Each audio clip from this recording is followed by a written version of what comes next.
बिस्मिल्लाहिर्रहमानिर्रहीम इय्याका नअबुदु व इय्याका नस्तईन।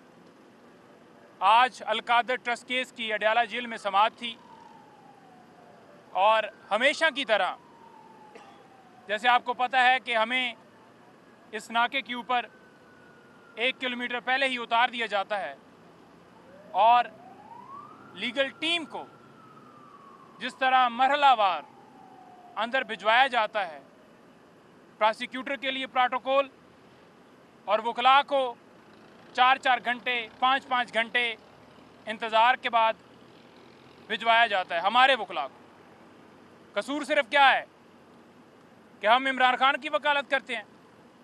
मेरे साथ अलीजाद बुटर खड़े हैं, हारून पंजुता खड़े हैं और आज समाअत के दौरान अदालत में बार बार दरख्वास्त देने के बावजूद, क्योंकि हमारी टीम में से कुछ लोगों को इजाज़त मिली, तो उसके बाद अदालत हुक्म देती रही, फिर भी मुसलसल 5 से 6 घंटे हमें बाहर बिठाया गया और फिर उसके बाद अंदर बुलाया गया और यही सिलसिला किया जा रहा है।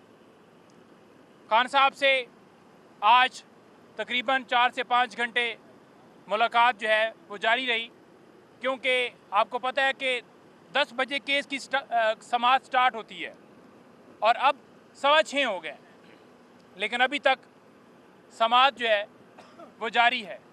ये समाअत क्यों जारी है?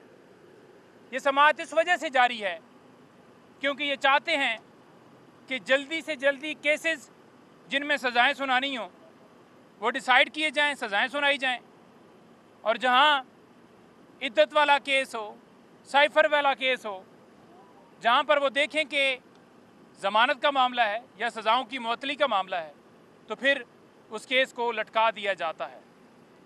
और लटकाने का जो बहाना बनाया जाता है, कभी जज अवेलेबल नहीं है, कभी वकील अवेलेबल नहीं है, कभी किसी का पेट ख़राब है, कभी प्रोसिक्यूटर की तैयारी नहीं है, कभी प्रोसिक्यूटर के पास कोई फ़ाइल नहीं है और कभी कुछ। आज 6 बजे तक जो समाअत जारी रही, ये जितनी समाअतें कर लें, ये जितने गवाह पेश कर लें, जो आज तक गवाह पेश किए गए हैं या उनके ऊपर क्रॉस हुआ है, कोई एक बंदा ये आकर नहीं कह सका कि इमरान खान साहब ने या साबका खातून वल बुशरा बीबी साहबा ने कोई फाइनेंशियल बेनिफिट लिया हो या मुल्क पाकिस्तान को नुकसान पहुंचाया हो।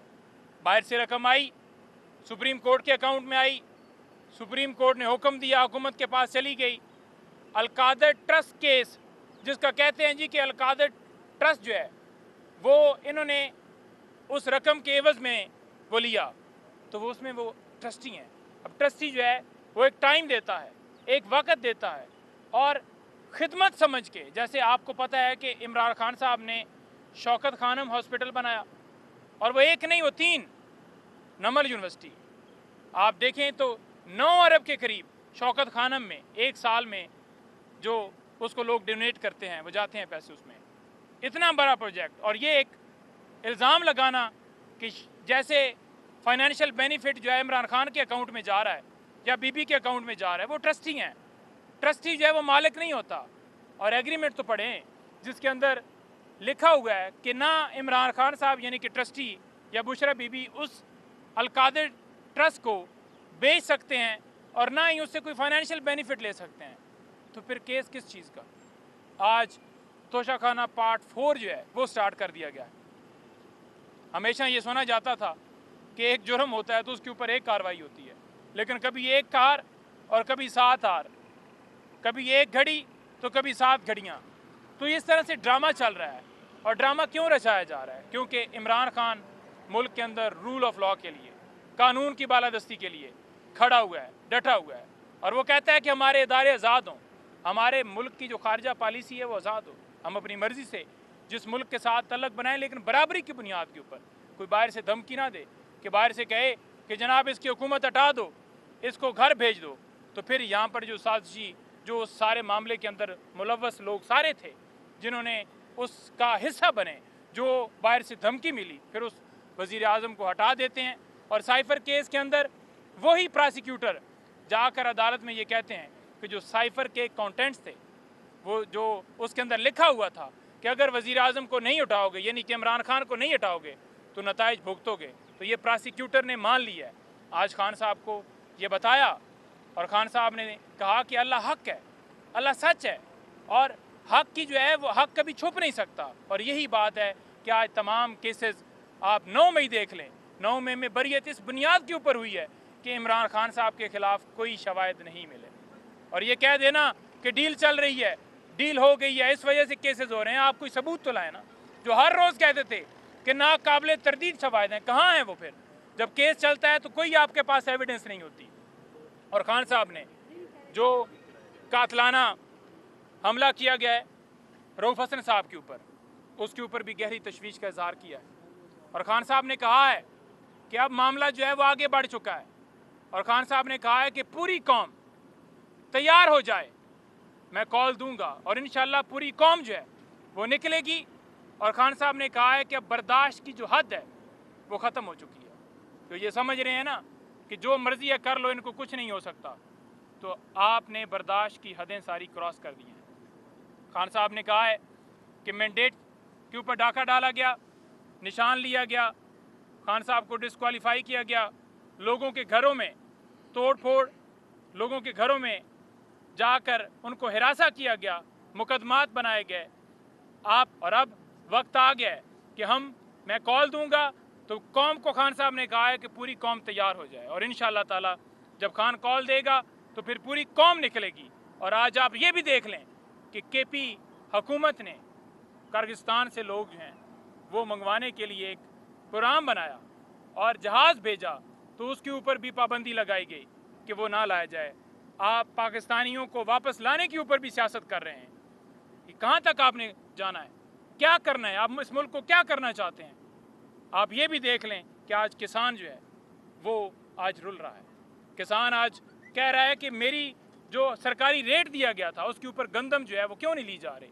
केपी हुकूमत ने ऐलान किया और उन्होंने कहा जी कि पाबंदियाँ लगाओ कि मुल्क के अंदर जो है स्मगलिंग हो रही है, तो फिर क्यों दूसरे सूबों से गैस आ रही है, दूसरे सूबों से क्यों फिर दूसरी चीज़ें आ रही हैं। फिर आपने मुल्क के अंदर ही इसको कह दिया कि स्मगलिंग है। आप अपना जो रेट आपने तयन किया उसके ऊपर तो आप ले नहीं रहे, और जो हुकूमत एक अच्छा काम कर रही है आप उसको भी मुस्तरद कर रहे हैं। तो मैं अली मोहम्मद खान साहब को टाइम दूंगा कि वो आएँ और खान साहब से मुलाकात हुई उसके ऊपर बात करें कि मैं इमरान खान साहब के साथ खड़ा था, खड़ा हूँ और खड़ा रहूँगा। और साथ उन्होंने ये भी कहा, तो उन्होंने इत्मीनान का इज़हार किया और उन्होंने कहा कि परवेज़ इलाही के साथ जो सलूक किया गया, जैसे वो ज़ख्मी थे उन्हें हॉस्पिटल जो है नहीं दाखिल किया गया, और उन्होंने उसके ऊपर जो है मुतमईनी का इज़हार किया। और दूसरा जो ये रोज़ाना कहते हैं जी खान साहब को बड़े प्रोटोकॉल हासिल हैं, बाहर से कहते थे केस ही उतार दूंगा, ये कर दूंगा, वो कर दूंगा। तो खान साहब ने कहा कि डेथ सेल में जो चक्की होती है उसमें खान साहब को रखा गया है। खान साहब ने मुझे बताया और खान साहब ने कहा कि मैं ये नहीं डिमांड कर रहा कि मुझे इस चक्की से निकालो, लेकिन ये मैं ज़रूर बताऊंगा कि नवाज़ शरीफ या ये सारे जितने थे इनको प्रोटोकॉल हासिल थे, ये एसी वाले कमरों में थे और इनको वीवीआईपी प्रोटोकॉल के अंदर रखा गया था और इनके लिए अलहदा से क्लास थी। और खान साहब डेथ सेल के अंदर खड़े हैं और खान साहब ने कहा कि मैं किसी सूरत कंप्रोमाइज़ नहीं करूंगा, इस कौम के साथ डट के खड़ा। और एक बात रिकॉर्ड का हिस्सा हो, मेरी मौजूदगी में इमरान खान साहब को सुप्रीम कोर्ट की जो वो लेटर होता है वो आया, उनके सामने रखा गया, जिसमें उनको इन्फॉर्मेशन दी गई कि 30 तारीख को जो है वो केस उनका लगा हुआ है नैब वाला। और उसमें इमरान खान साहब ने अपने हाथ से मेरे सामने लिख के दिया है कि मैं चाहूँगा कि मैं इन पर्सन इसमें पेश हूँ या वीडियो लिंक पे, लेकिन प्रेफरेबली इन पर्सन इंशाल्लाह।